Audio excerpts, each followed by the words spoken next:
Hello बच्चों, welcome to silencer chemistry. आज हम लोग डिस्कस करेंगे आईसीएससी बोर्ड क्लास 10 के केमिस्ट्री का पेपर जो आने वाले एग्जामिनेशन के लिए बेनिफिशियल होगा। तो मैं आपके लिए कुछ क्वेश्चन लेके आया हूँ, लेट अस सी। देखिए, जैसा इसमें लिखा है क्वेश्चन में, question number 1, define alloy and catenation.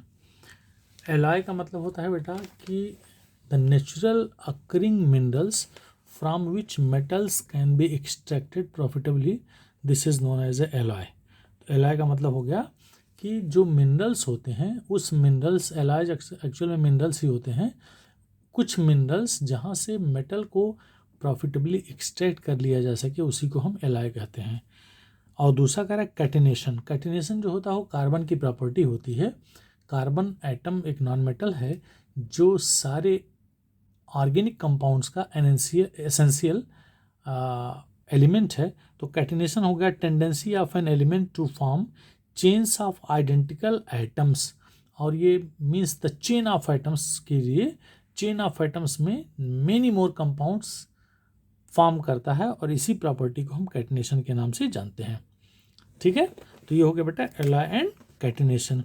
Now will discuss, अगला क्वेश्चन है draw the structure diagram of ethanoic acid. ये सारे क्वेश्चंस बहुत ही इंपॉर्टेंट हैं जो मॉडल पेपर से लिए गए हैं कि ऐसे ही क्वेश्चंस आ सकते हैं। पहला कहता है एथेनोइक एसिड। एथेनोइक एसिड का फार्मूला हम कहेंगे तो स्ट्रक्चरल फार्मूला, एथेनोइक का मतलब हो गया बेटा 2 कार्बन होना चाहिए, और इसमें क्या लगा हुआ है, ओइक एसिड लगा हुआ है। तो जो फंक्शनल ग्रुप है वो हम COH जोड़ देंगे, और यहाँ एक एच, यहाँ एक एच, यहाँ एक, इसको हम ऐसे बैलेंस कर देंगे H से। तो फार्मूला क्या बन गया, CH3COOH। एक कंडेंस फार्मूला हो गया, और ये इसका स्ट्रक्चरल डायग्राम हो गया या स्ट्रक्चरल फार्मूला हो गया। ठीक है, तो ये एथेनोइक एसिड हो गया। दूसरा कह रहा है बेटा ब्यूटेनोन। ब्यूटेनोन में यहाँ बना रहा हूँ, कार्बन की संख्या ब्यूटेन है तो 4 होनी चाहिए। ठीक है, और इसमें ओन लगा हुआ है, यानी किसी एक कार्बन पे आप, जो ये कार्बन हो सकता है या ये कार्बन हो सकता है, इन दोनों में C डबल बॉन्ड O होना चाहिए। अब यहाँ से हमने एक एच यहाँ लगा दिया, एक एच यहाँ लगा दिया, एक एच यहाँ लगा दिया। इस कार्बन की वैलेंसी कंप्लीट है, 1 2 3 4। इस कार्बन की वैलेंसी कंप्लीट करने के लिए एक एच ऊपर लगेगा, एक एच नीचे लगेगा। यहाँ 3 एच लगेंगे बच्चों, 1 एच, 2 एच और 3 एच। तो इस तरह से ये फार्मूला हो गया ब्यूटेनोन। एक्चुअल में द नेम, IUPAC नेम अगर हम बात करें तो इसका नाम होगा ब्यूटेन 2-ओन, क्योंकि दूसरे नंबर पे ये कीटोनिक फंक्शनल ग्रुप लगा हुआ है, इसलिए इसका नाम होगा 1 2 3 4 ब्यूटेन 2-ओन। तो ये हो गया ब्यूटेनोन का फार्मूला, ब्यूटेनोन का स्ट्रक्चर, चाहे ब्यूटेनोन पूछेगा, ब्यूटेनोन 2 या ब्यूटेन 2-ओन। फिर कहता प्रोपेनल। प्रोपेनल का मतलब होता है बेटा कार्बन की संख्या 3 होनी चाहिए, 1 2 और 3। प्रोपेन है तो कार्बन की संख्या 3 हो गई, और इसमें अल लगा हुआ, अल का मतलब हो गया फंक्शनल ग्रुप CHO लगा होगा। तो इसमें हमने 1 2 3 1 2, तो यहाँ H लगाएंगे, यहाँ H लगाएंगे, यहाँ H लगाएंगे, तो CH3 हो गया, और यहाँ हमने H और H लगा दिया CH2, और ये लग गया CHO। तो क्या हो गया, H लगा देंगे तो the condense formula should be क्या हो जाएगा, CH3 CH2 CHO। ठीक है, अब नंबर अगला बात करते हैं 1,2 डाइब्रोमो इथेन। आइए इसको यहाँ लिखते हैं 1,2 डाइब्रोमो इथेन। इथेन है बच्चों, तो यहाँ लगेंगे 1 2 कार्बन लग गया, 2 डाइब्रोमो, यानी कि पहले पोजीशन पे भी Br लगा है और यहाँ भी Br लगा है। अब इसकी बैलेंसी हम कंप्लीट करेंगे। कार्बन की 4 बैलेंसी होती है।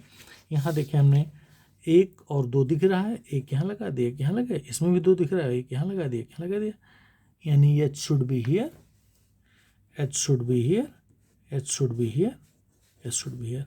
तो इसका नाम होगा 1,2 डाइब्रोमो इथेन। ये किसका फार्मूला होगा बेटा, 1,2 डाइब्रोमो इथेन। फिर कहता प्रोपेन 2 ऑल। ठीक है, प्रोपेन में कितना कार्बन हो गया, 1 2 और 3।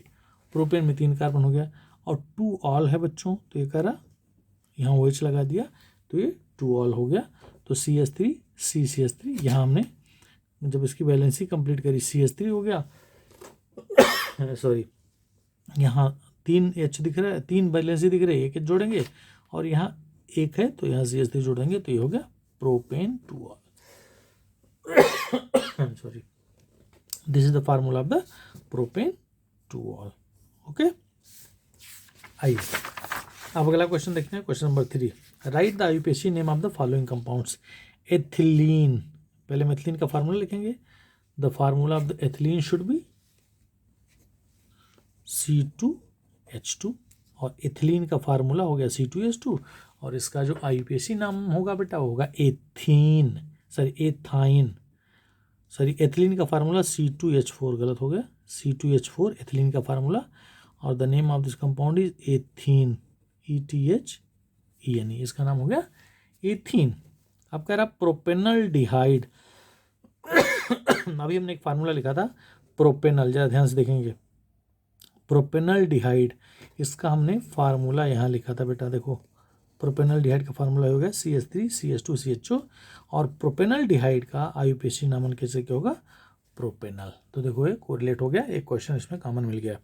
फिर कह रहा di methyl ketone. Di methyl ketone का मतलब हो गया, अब अगर हम डाई मिथाइल कीटोन की बात करेंगे बेटा तो ये एक डबल बॉन्ड यहाँ हो गया और एक CH3 यहाँ जोड़ दिया और दूसरा CH3 यहाँ जोड़ दिया, ये इसका स्ट्रक्चर हो गया CH3 CO CH3। अगर हम इसके IUPAC नॉमेनक्लेचर की बात करें बच्चों तो इसका जो IUPAC नॉमेनक्लेचर होगा वो क्या हो सकता है, 3 कार्बन है तो इसका IUPAC नॉमेनक्लेचर होगा प्रोपेन 2ऑन। क्या नाम होगा,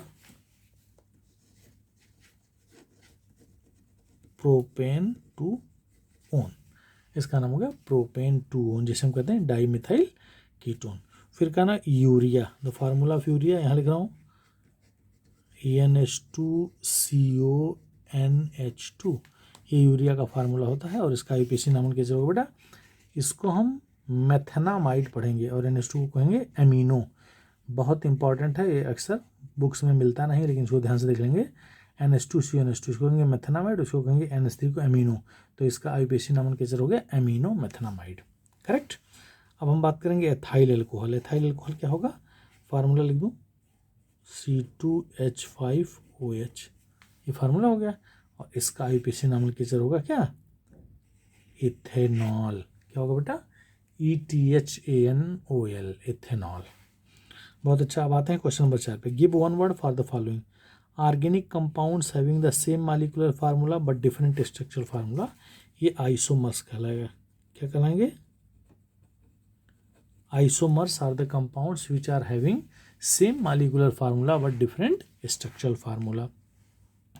दूसरा कहता है natural occurring minerals from which metals are extracted. अभी मैंने से आपको डेफिनेशन बताया है, which is the definition of alloy. Alloy क्या होता है, the natural occurring minerals from which metals can be extracted profitably. तो ये हो गया, अब ये हो गया, ये हो गया बेटा और ये हो गया। अब चलते हैं क्वेश्चन नंबर 5 पे। Right one chemical reactions for each of the same. देखो ये सल्फ्यूरिक एसिड जो होता है बेटा ये तीनों तरह के प्रॉपर्टी शो कर सकता है। एक डिहाइड्रेटिंग एजेंट होता है, दूसरा ऑक्सीडाइजिंग एजेंट होता है, तीसरा नॉन वोलेटाइल एसिड्स होता है। नॉन वोलेटाइल एसिड की कैरेक्टरिस्टिक्स आपको बताने होंगे। तो ये तीनों के रिएक्शंस अगर मैं लिखूँ तो हो गया डिहाइड्रेटिंग एजेंट। मान लिया आपने C6H12O6, इसको कहते हैं ग्लूकोज। अगर आपने इसको हीट किया किसके प्रेजेंस में, कंसनट्रेटेड H2SO4, तो बनेगा बेटा C और प्लस H2O। अगर हम इसको बैलेंस करें तो 6 ही कर देंगे और ये हो गया 6H2O, तो C6H12O6 हो गया। तो यहाँ ये इसके वाटर मॉलिक्यूल को रिमूव कर दे रहा है, तो इसलिए this is known as the dehydrating agent. अब दूसरा पता है ऑक्सीडाइजिंग एजेंट कैसे होगा। ऑक्सीडाइजिंग एजेंट, मान लो कॉपर को हमने किसी भी मेटल को, मेटल होना चाहिए जिसकी रिएक्टिविटी कम हो, H2SO4, ये अगर हमने कंसनट्रेटेड ले लिया बच्चों तो इससे जब ये रिएक्शन करता है तो बनता है CuSO4 कॉपर सल्फेट और प्लस H2O और प्लस सल्फर डाइऑक्साइड। अगर आप इसको बैलेंस करें तो यहाँ 2 कर देंगे, सल्फर 2 हो गया बेटा, सल्फर 1 और 1 2 हो गया, हाइड्रोजन 2 3 4, हाइड्रोजन 4 करने के लिए हमने यहाँ 2 कर दिया। क्वेश्चन बैलेंस हो गया। ये देखो कॉपर केवल और केवल कंसनट्रेटेड सल्फ्यूरिक एसिड से रिएक्ट करेगा, वह कॉपर डाइल्यूट से रिएक्शन नहीं करेगा। क्यों नहीं? क्योंकि कॉपर का स्थान रिएक्टिविटी सीरीज में हाइड्रोजन से नीचे है, इसलिए ऐसा संभव नहीं है। तो ये हो गया बेटा इसकी oxidising agent. Non volatile acids क्या होता है? नॉन वोलेटाइल एसिड का मतलब, वोलेटाइल का मतलब होता है जो वेपोराइज हो जाए, नॉन वोलेटाइल का मतलब जो वेपोराइज यानी जिनके वेपर्स फॉर्म होने लगे सोते हैं उसको हम वोलाटाइल कहते हैं। इसका रिएक्शन लिखेंगे। मान लिया हमने ले लिया NaCl, ये थोड़ा सा लाइट पड़ रहा है कैमरे पे, NaCl प्लस H2SO4। अगर हम टेम्परेचर 200 डिग्री सेल्सियस के नीचे रखें तो बनेगा NaHSO4 और प्लस HCl। यहाँ ये जो H2SO4 है ये भी क्या आपने लिया? कंसनट्रेटेड लिया, और ये कंसनट्रेटेड H2SO4 बेटा ये नॉन वोलेटाइल नेचर शो करता है। ये अगर इसका टेम्परेचर 200 से ऊपर कर देंगे तो NaHSO4 की जगह पे सोडियम सल्फेट बन जाएगा बाई कंप्लीट डिस्प्लेसमेंट, लेकिन ये पार्शियल रिप्लेसमेंट या पार्शियल डिस्प्लेसमेंट के नाते यह वोलेटाइल नेचर शो कर रहा है। यहाँ से HCl के वेपर्स क्या होंगे? फॉर्म होने लगेंगे। Correct one. तो इस तरह से ये क्वेश्चन नंबर 5 हो गया। आइए अगले क्वेश्चन की तरफ बढ़ते हैं। कर answer the following questions related to the laboratory preparation of the hydrogen chloride gas. Hydrogen chloride gas lab में आप कैसे बनाएंगे उसके लिए reaction. Why is sodium chloride preferred to other metallic chloride. Sodium chloride जो होता है वो क्यों प्रीफर किया जाता है? क्यों वह प्रीफर्ड है? Because it is easily available and it is cheap. यही इसका आंसर लिखेंगे, it is cheap and easily available. दूसरा कहता है state the temperature required in the preparation. ये अभी अभी आपने रिएक्शन लिखा था, तो temperature should be less than 200 degree Celsius. State the chemical equation. Chemical equation के लिए अभी मैंने आपको रिएक्शन लिखा है, you can see this reaction बेटा। NaCl plus H2SO4 concentrated, temperature should be less than 200 degree Celsius के बना के NaHSO4 और प्लस HCl। करेक्ट। आइए देखते हैं। Name the following organic compound. The compounds with 2 carbon atoms which functional group is carboxylic acid. तो carboxylic acid जो होगा वो 2 कार्बन वाला क्या बनेगा? CH3COOH। इसका नाम होगा एसिटिक एसिड, या हम इसको एथेनोइक एसिड के नाम से जानते हैं। The compound found by complete chlorination of ethyne. Chlorination of ethyne में देखो बेटा, एथाइन है C सिंगल बॉन्ड C, एक Cl यहाँ जुड़ गया और दूसरा Cl यहाँ जुड़ गया।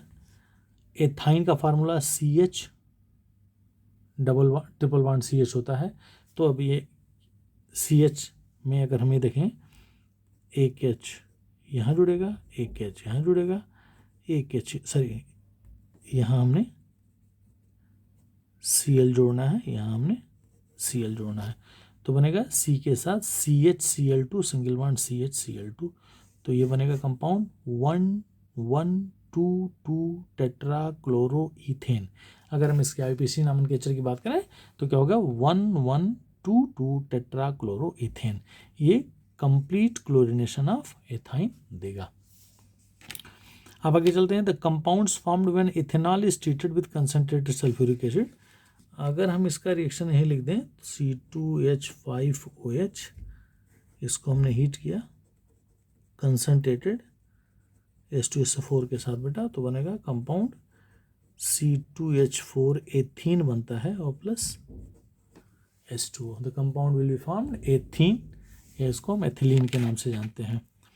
The third homologue of the compound having the general formula CnH2n। CnH2n-2 है, इसका मतलब ये एल्काइन ग्रुप का होगा।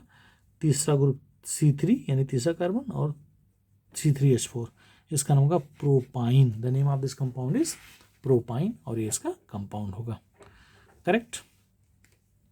फिर अगला क्वेश्चन आते हैं। Show the balance chemical equations to show the concentration of ore in Bayer's process. Bayer's process में हम क्या करते हैं बेटा? एल्युमिनियम के ऑक्साइड्स को प्राप्त करते हैं फ्रॉम द मिनरल्स। तो अगर हम सोडियम एल्यूमिनेट का फार्मूला होगा, यहाँ लिखें, NaAlO2 और प्लस H2O, टेम्परेचर होता बेटा 50 to 60 डिग्री सेल्सियस, तो बनाएगा कंपाउंड NaOH और plus aluminium hydroxide, sodium hydroxide और एल्युमिनियम हाइड्रोक्साइड बनाता है, और टेम्परेचर होता है 50 to 60 डिग्री सेल्सियस। तो इसका रिएक्शन हो गया। एल्युमिनियम हाइड्रोक्साइड टू एल्यूमिना कैसे बनता है? एल्युमिनियम हाइड्रोक्साइड जो भी ऊपर वाले प्रोसेस से मिला है बेटा, इसको जब हम हीट करते हैं हाई टेम्परेचर 1100 डिग्री सेल्सियस पे, तो एल्युमिनियम का ऑक्साइड बन गया Al2O3 और प्लस H2O बेटा। इसको बैलेंस करेंगे तो 2L हो गया, यहाँ 2L ऑलरेडी था, ऑक्सीजन हो गया 3, दो नीचे ऑक्सीजन 3 यहाँ था, यहाँ हमने 3 कर दिया, ये ऑलरेडी बैलेंस हो गया। तो इस तरह से एल्युमिनियम हाइड्रोक्साइड से एल्यूमिना ये बन गया। हमने सक्सेसफुली अभी तक 8 क्वेश्चन कंप्लीट कर लिया। Let us see, name the main composition of the following alloy, duralumin, sodium और एल्यूमिनियम। ड्यूरालुमिन बेटा जो होता है वो एल्यूमिनियम का एक एलॉय है, इसमें एल्यूमिनियम होता है, कॉपर होता है, मैग्नीज होता है और मैग्नीशियम होता है। क्या क्या होता है परसेंटेज नहीं लिखना है, लेकिन मैं बताऊंगा। एल्यूमिनियम होगा, कॉपर होगा, मैग्नीज होगा और मैग्नीशियम होगा। एल्यूमिनियम होगा, कॉपर होगा, मैग्नीशियम होगा, मैग्नीज होगा और मैग्नीशियम होगा। एल्यूमिनियम इसमें कितना परसेंट होता है? 95% होता है। कॉपर 4% होता है, आधा परसेंट यानी 0.5% मैग्नीज और 0.5% मैग्नीशियम होता है। करेक्ट। परसेंटेज फिर से याद कर लीजिएगा, हालांकि इसमें परसेंटेज नहीं पूछा है। ये 95%, 4%, 0.5% और 0.5%। दूसरा बेटा सोल्डर। सोल्डर जो होता है वो लेड और टिन, किसका किसका यहाँ लिख दो, PB एंड टिन, SN, ये 50% ही होता है, 50% ही होता है, जिसे हम शोल्डर के नाम से जानते हैं। अब तीसरा क्या होता है बेटा? ब्रांज। ब्रांज किसे कहते हैं? कॉपर, ब्रास, ब्रांज पूछ रहा है। ब्रांज कॉपर और जिंक और टिन। कॉपर और मेनली जो होता है वो कॉपर और टिन होता है। कॉपर और टिन, क्योंकि मेन कंपोजिशन पूछा है, इसमें 1% जिंक भी होता है, तो हम कॉपर और टिन की बात करेंगे, जो इसका मेन कंपोजिशन होता है ये होता है बेटा। आइए अगला क्वेश्चन नंबर 10 की बात करते हैं। What happens when write only equations, ammonia reacts with excess of chlorine. ये बहुत ही इंपॉर्टेंट रिएक्शन है, एग्जामिनेशन के पॉइंट ऑफ व्यू से ये बहुत ही इंपॉर्टेंट रिएक्शन है, ये आपको एग्जाम में पूछा जा सकता है। अमोनिया NH3 और प्लस Cl2, इसमें एक्सेस ऑफ क्लोरीन है, तो एक्सेस ऑफ क्लोरीन में क्या बनता है बच्चों? HCl बनेगा और प्लस NCl3 बनेगा। यह एक क्या होता है? NCl3 एक्सप्लोसिव होता है, नाइट्रोजन ट्राइक्लोराइड। इसमें अगर हम इसको बैलेंस करेंगे तो ये 3Cl2 हो गया, और यहाँ 3Cl2, 3Cl यहाँ था और 3Cl यहाँ हो गया, 3 हाइड्रोजन ये ऑलरेडी बैलेंस हो गया। तो इस तरह से अगर ये एक्सेस में होता बच्चों तो नाइट्रोजन गैस और अमोनियम क्लोराइड बनता। लेकिन आपको याद रखना है, ये क्वेश्चन पूछा है कि chlorine is in the excess, तो हमारा जो मेन प्रोडक्ट होगा वो NCl3, ये एक्सप्लोसिव होगा, NCl3 nitrogen trichloride. Ethylene reacts with the bromine. Ethylene देखो ये नीचे लिख रहा हूँ मैं, एथिलीन का formula CH2 double bond CH2 और प्लस Br2, ये क्या बनेगा? CH2Br सिंगल बॉन्ड CH2Br, क्या नाम होगा इसका? 1,2 डाइब्रोमो इथेन। तो एथिलीन जब इससे रिएक्ट करेगा तो ये बनेगा। अगला कहता है अमोनिया रिएक्ट्स विद HCl, ये बहुत ही रिएक्शन इजी है। NH3 और प्लस HCl गिब्स बना लेगा बच्चों NH4Cl। तो इस तरह से हमने रिएक्शन लिखा, ये लिखा, ये लिखा और ये लिखा। तो ये सारे के सारे क्वेश्चंस आपके बोर्ड एग्जामिनेशन के सेकंड टर्म के एग्जामिनेशन के लिए बहुत ही इंपॉर्टेंट है। तो best of luck for your coming exam. Thank you so much for watching.